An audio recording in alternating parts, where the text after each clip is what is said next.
الحمد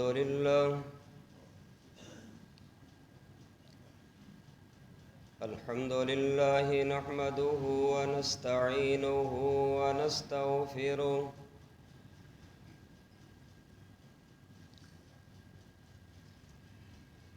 ونعوذ بالله من شرور أنفسنا ومن سيئات أعمالنا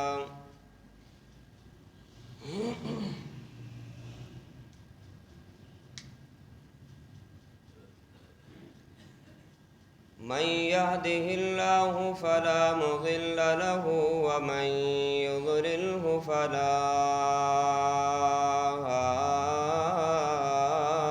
هادي له وأشهد أن لا إله إلا الله وأشهد أن محمدا عبده ورسوله اللهم صل على محمد وعلى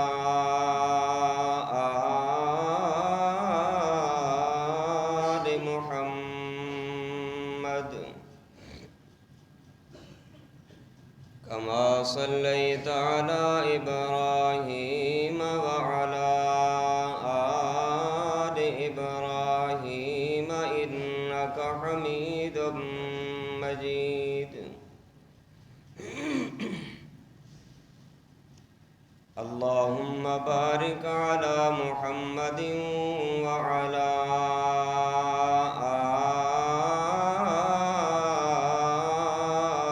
آل محمد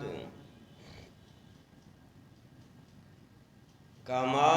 باركت على إبراهيم وعلى آل إبراهيم إنك حميد مجيد أما بعد فأعوذ بالله السميع العليم من الشيطان الرجيم بسم الله الرحمن الرحيم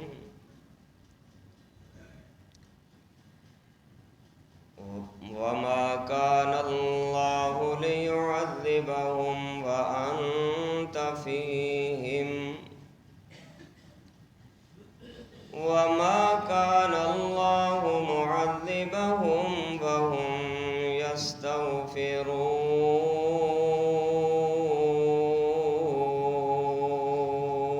يستغفرون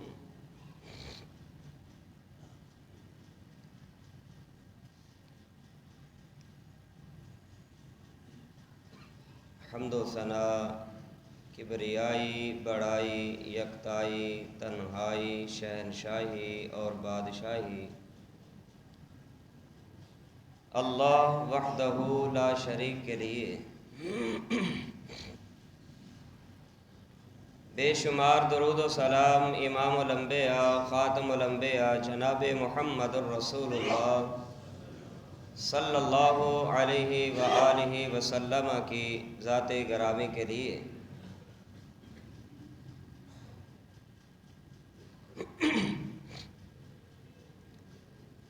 پیارے پیغمبر علیہ السلام کی ذات مبارکہ بھی ہم سب کے لیے رحمت ہے اور بعین ہی پیارے پیغمبر علیہ السلام کی بات بھی ہم سب کے لیے رحمت ہے۔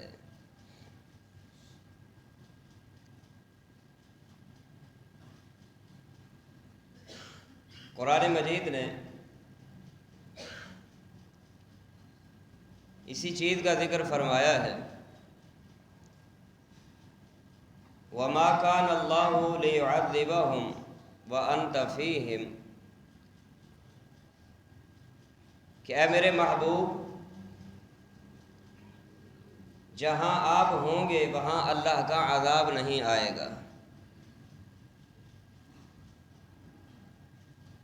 گویا کہ پیارے پیغمبر علیہ الصلاۃ والسلام کی موجودگی اس بات کے لیے مانع ہے کہ آپ موجود ہوں اور وہاں اللہ کا عذاب آ جائے، ایسا نہیں ہو سکتا، کیونکہ آپ کی ذات بابرکت ہے اور آپ کی ذات رحمت ہے۔ عذاب کی بجائے، زحمت کی بجائے وہاں رحمت تو آ سکتی ہے، لیکن اللہ کا عذاب نہیں آئے گا۔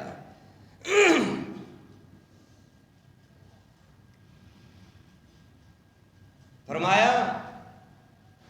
وَمَا كَانَ اللَّهُ مُعَذِّبَهُمْ وَهُمْ يَسْتَغْفِرُونَ، اور جو قوم جب تک استغفار کو لازم پکڑے گی اور توبہ کے طریقہ کار کو اختیار کرتی رہے گی، اپنے گناہوں کی اللہ سے معافی مانگتی رہے گی، اس وقت تک بھی اس قوم پر اللہ کا عذاب نہیں آئے گا۔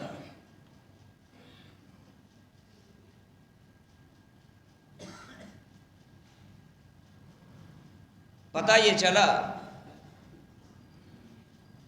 آپ کی موجودگی بھی رحمت، کہ جس سے عذاب نہیں آتا، لوگوں کا استغفار کرنا یہ بھی رحمت، کہ اس وجہ سے بھی اللہ کا عذاب نہیں آیا کرتا۔ آج ایک لمحہ کے لیے ذرا یہاں ہم بیٹھے ذرا سوچیں تو صحیح کہ آج ہم عذاب کا شکار کیوں ہو چکے ہیں، مصائب کا شکار کیوں ہیں، پریشانیوں کا شکار کیوں ہیں، آلام کا شکار کیوں ہیں، مسائل کا شکار کیوں ہیں؟ اگر آپ کی ذات موجود نہیں، پیارے پیغمبر کی بات تو موجود ہے نا۔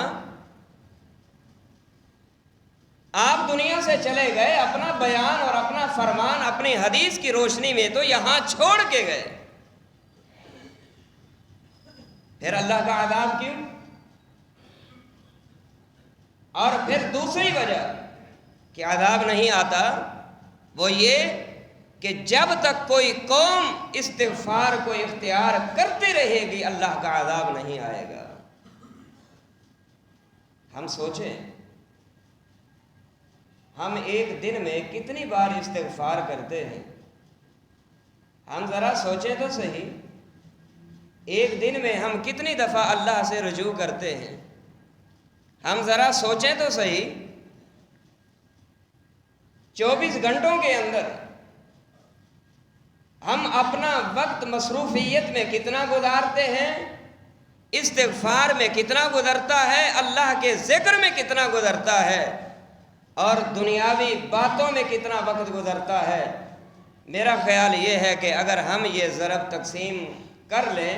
تو ہم اس نتیجے تک پہنچیں گے کہ استغفار کا معاملہ ہو یا ذکر اذکار کا معاملہ ہو، ہم بالکل 0/0 ہیں۔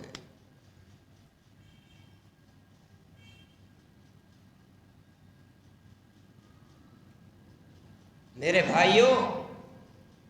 اللہ سے رجوع کرنا ہوگا، بجائے اس کے ہم ہوٹلوں پر بیٹھیں، ہوٹلوں کی زینت بنیں، چوکوں چوراہوں کی زینت بنیں، محلے کی گلیوں میں بیٹھ کے لوگوں کی غیبت کریں، لوگوں کا شکوہ کریں، لوگوں کی چغلی کریں، لوگوں کا گوشت کھائیں، اپنی نگاہوں کو برباد کریں، اپنی زبانوں کی تباہی اور بربادی کو اختیار کریں، اس سے کئی گنا بہتر ہے کہ ہمارا جو وقت چوکوں چوراہوں میں، ہوٹلوں میں، بازاروں میں، گلیوں کوچوں میں دوستوں کی محفل میں گزرتا ہے، رب کعبہ کی قسم ہے اگر یہ وقت اللہ کے گھر میں یا اپنے گھر میں بیٹھ کے رب کے قرآن کے تلاوت میں گزرے، محمد الرسول اللہ صلی اللہ علیہ وسلم کے حدیث کی تلاوت میں گزرے، اللہ کے ذکر اذکار میں گزرے اور اپنے گناہوں کے استغفار کو اختیار کرتے ہوئے گزرے، اللہ کی قسم بیماریاں شفاؤں میں بدل جائیں گی، تنگیاں خوشحالیوں میں بدل جائیں گی۔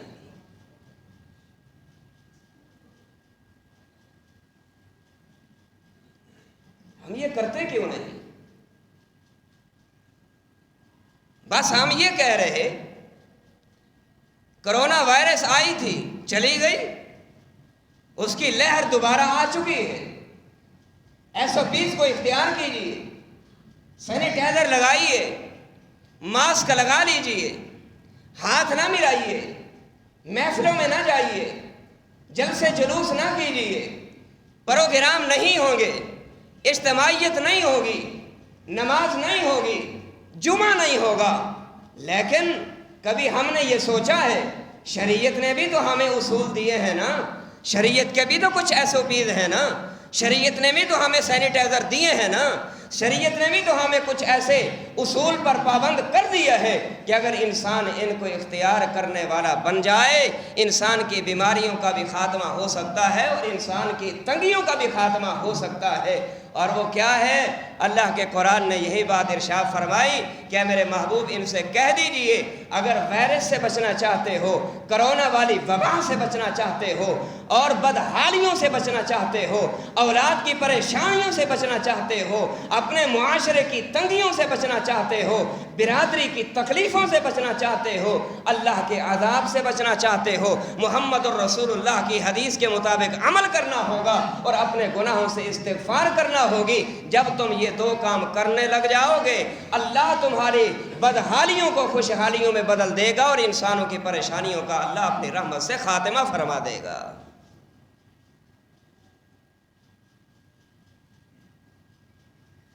آپ کی ذات بھی رحمت اور آپ کی بات بھی رحمت ہے۔ آپ کی ذات رحمت، عذاب نہیں آتا، اور آپ کی بات بھی رحمت ہے کہ انسان عمل کرتا جائے، اللہ کی قسم اس عمل کرنے کی بدولت اللہ انسان کی سیاہ کاریوں کو اپنی رحمت سے معاف کرتا جاتا ہے۔ مثال کے طور پہ پیارے پیغمبر علیہ السلام نے اعلان فرمایا، جامع ترمذی کی حدیث نمبر 210 ہے، امام کائنات صلی اللہ علیہ وسلم نے اعلان فرمایا، من قال حین یسمع المؤذن، جب کوئی انسان مرد و عورت ہر ذی بالغ جب مؤذن کی اذان سنتا ہے، مؤذن کی اذان سننے کے بعد ان کلمات کو دہراتا ہے۔ ایک دعا میں نے پچھلے جمعے بھی آپ کو بتائی تھی، معلوم نہیں کہ آپ کو یاد ہے یا نہیں، وہ آپ کو پتا ہے، لیکن میرا حسن ظن ہے کہ جیسے دنیا کی باتوں میں ہم بڑا شوق رکھتے ہیں، اللہ کے ذکر اذکار میں بھی ہمیں ایسی ہی محبت ہوگی۔ آئیے ذرا سن لیجئے، امام کائنات صلی اللہ علیہ وسلم نے اعلان فرمایا، جو بندہ اذان کے سننے کے بعد اس دعا کو پڑھ لیتا ہے، وہ دعا کون سی؟ امام کائنات صلی اللہ علیہ وسلم نے فرمایا، بندہ کہتا ہے، وَأَنَا أَشْهَدُ أَن لَّا إِلَٰهَ إِلَّا اللَّهُ وَحْدَهُ لَا شَرِيكَ لَهُ وَأَنَّ مُحَمَّدًا عَبْدُهُ ایک وظیفہ یہ پڑھتا ہے، وَأَنَا أَشْهَدُ أَن لَّا إِلَٰهَ إِلَّا اللَّهُ وَحْدَهُ۔ ذرا پڑھتے رہیے، آپ بڑے سمجھدار لوگ ہیں، تعلیم یافتہ لوگ ہیں، گریجویٹ لوگ ہیں، دین کا فہم رکھنے والے ہیں، ذرا ان وظائف کو بھی پڑھ لیجئے، کہیں اللہ ہمارا یہ عمل قبول کر کے ہماری سیاہکاریوں کو اپنے رحمت سے معاف فرما دے۔ فرمایا، جو بندہ اذان کو بغور سنتا ہے۔ میں یہ بتانے لگا ہوں کہ پیارے پیغمبر کی ذات بھی رحمت، وہیں آپ کی بات بھی رحمت ہے۔ فرمایا جو بندہ اذان کو سننے کے بعد یہ کہتا ہے اشہد ان لا الہ الا اللہ وحدہ لا شریک لہ وان محمدا عبدہ ورسولہ، اور اس کے بعد پڑھتا ہے کیا؟ رضیت باللہ ربا، رضیت باللہ ربا، میں اپنے رب کے ساتھ راضی ہو گیا اس لیے کہ میرا رب میرا پالنہار ہے۔ میں اپنے رب کے ساتھ میں نے دوستانہ تعلق قائم کر لیے، کیوں؟ اس لیے کہ میرا اللہ پروردگار ہے، میں اپنے رب کے ساتھ راضی ہو گیا۔ اور اس کے بعد بندہ کیا کہتا ہے؟ وَبِمُحَمَّدٍ رَسُولًا، اور میں محمد الرسول اللہ صلی اللہ علیہ وسلم کو رسول ہونے پر میں نے اپنے رضا کا اعلان کر دیا کہ میں نے اللہ کے رسول کو آخری نبی مان لیا ہے۔ اور اس کے بعد کیا کہتا ہے؟ وَبِالْإِسْلَامِ دِينًا، اور میں نے اسلام کو دین سمجھ کے قبول کر لیا ہے۔ امام کائنات صلی اللہ علیہ وسلم نے فرمایا ہر اذان کے بعد بندہ یہ کلمہ کہہ دیتا ہے، ہر اذان کے سننے کے بعد جو بندہ یہ اپنے ایمان کی سلامتی کے ساتھ یہ وظیفہ پڑھ لیتا ہے، امام کائنات صلی اللہ علیہ وسلم نے فرمایا غفر لہ ذنبہ، اللہ اس وظیفے کی برکت سے پڑھنے والے کے سارے گناہ اپنی رحمت سے معاف فرما دیتا ہے۔ یاد ہے ہمیں دنیا کی باتوں میں بڑی محبت ہے، کام کرنے کے یہ ہیں جو ہم کرتے نہیں، جن کے پیچھے ہم بھاگتے ہیں وہ ہماری ذمہ داری نہیں۔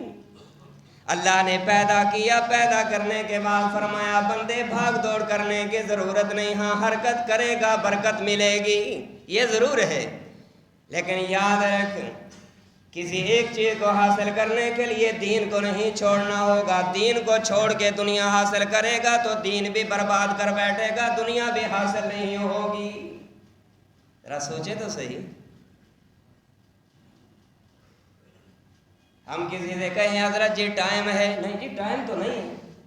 یہ کیا ہے؟ بس مصروفیت ہے۔ کوئی مسجد میں امام آ جائے، کوئی خطیب آ جائے، کوئی واعظ آ جائے، کوئی مقرر آ جائے، کوئی مہمان آ جائے، اعلان کر دیا جائے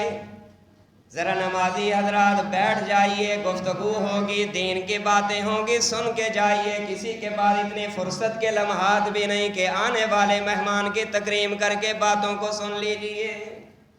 ٹائم ہی نہیں، ٹائم ہی نہیں ہے۔ ہمارے پاس رسول اللہ صلی اللہ علیہ وسلم کی حدیث سننے کا ٹائم نہیں، ہمارے پاس رسول اللہ صلی اللہ علیہ وسلم کے فرمان سننے کا ٹائم نہیں، ہمارے پاس اللہ کے قرآن کی تلاوت سننے کا ٹائم نہیں۔ گپ شپ لگانے کا ٹائم ضرور ہے، معذرت کے ساتھ یہ کسی کو نشانہ بنا کے باتیں نہیں کر رہا، اصلاح کی خاطر باتیں کر رہا ہوں۔ اگرچہ انداز بیاں اتنا شوق نہیں، شاید کہ اتر جائے تیرے دل میں میری بات۔ امام کائنات صلی اللہ علیہ وسلم نے فرمایا جو بندہ ہر نماز کے بعد یہ وظیفہ پڑھتا ہے،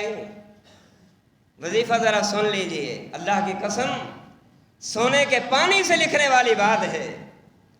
ہر نماز کے بعد جو بندہ یہ پڑھتا ہے 33 دفعہ سبحان اللہ، ذرا توجہ، 33 دفعہ سبحان اللہ، گھٹنوں کو چھوڑ کے بیٹھیے، سر اوپر اٹھا کے بیٹھیے، میری نگاہ میں نگاہ ملا کے بیٹھیے، بات تب سمجھ آئے گی۔ فرمایا جو بندہ یہ کہتا ہے 33 دفعہ سبحان اللہ، 33 دفعہ الحمدللہ، 33 دفعہ اللہ اکبر، اور یہ 99 کا عدد ہو گیا، 99 ہو گئے، اب 100 کا عدد پورا کرنے کے لیے جو بندہ یہ کہتا ہے کیا؟ ذرا پڑھتے جائیے لا الہ الا اللہ وحدہ لا شریک شریک لہ لہ الملک ولہ الحمد وہو علی کل شیء قدیر۔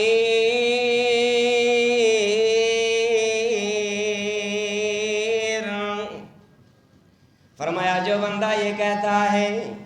لا الہ الا اللہ وحدہ لا شریک لہ، وہ اکیلا ہے، اس کا کوئی ساتھی نہیں، وہ اکیلا ہے، اس کا کوئی شریک نہیں، لہ الملک ولہ الحمد، بادشاہت اسی کی ہے، تعریفیں بھی اسی کی ہیں، تعریفیں بھی اسی کی، بادشاہت بھی اسی کی، زمین کا بادشاہت بھی وہی، آسمان کا بادشاہ بھی وہی، انسانیت کا خالق بھی وہی، زمین کا خالق بھی وہی، آسمان کا خالق بھی وہی۔ امام کائنات صلی اللہ علیہ وسلم نے فرمایا جو بندہ ہر نماز کے بعد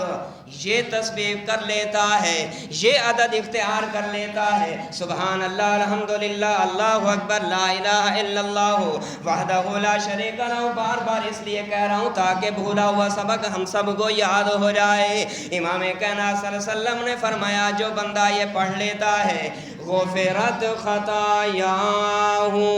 وَإِنْ كَانَتْ مِثْلَ زَبَدِ الْبَحْرِ، پڑھنے والے کے گناہوں کو اللہ اپنے رحمت سے معاف کر دیتا ہے، چاہے پڑھنے والے کے گناہ سمندر کی جھاگ کے برابر کیوں نہ ہو۔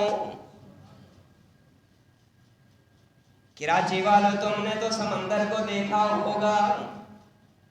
اور بعض لوگوں نے سمندر میں کشتی میں بیٹھ کے سیر و تفریح بھی کی ہوگی۔ میں آپ سے پوچھتا ہوں آغاز کہاں سے ہوتا ہے، اختتام کہاں ہوتا ہے، لمبائی کتنی ہے، چوڑائی کتنی ہے، ہر آدمی بے خبر ہے، کسی کو کوئی خبر نہیں، لمبائی کتنی ہے، طول و عرض سمندر کا کتنا ہے۔ اللہ پاک نے فرمایا جو بندہ ہر نماز کے بعد یہ وظیفہ کر لیتا ہے اس کے سمندر کے جھاگ کے برابر کیوں نہ گناہ ہوں، اللہ اپنے رحمت سے اس کے گناہوں پہ کلمے پھیر دیا کرتا ہے۔ میرے بھائیو آپ کی ذات بھی رحمت، عذاب نہیں آئے گا، آپ کی بات بھی رحمت، انسان کے ذمے گناہ باقی نہیں رہے گا۔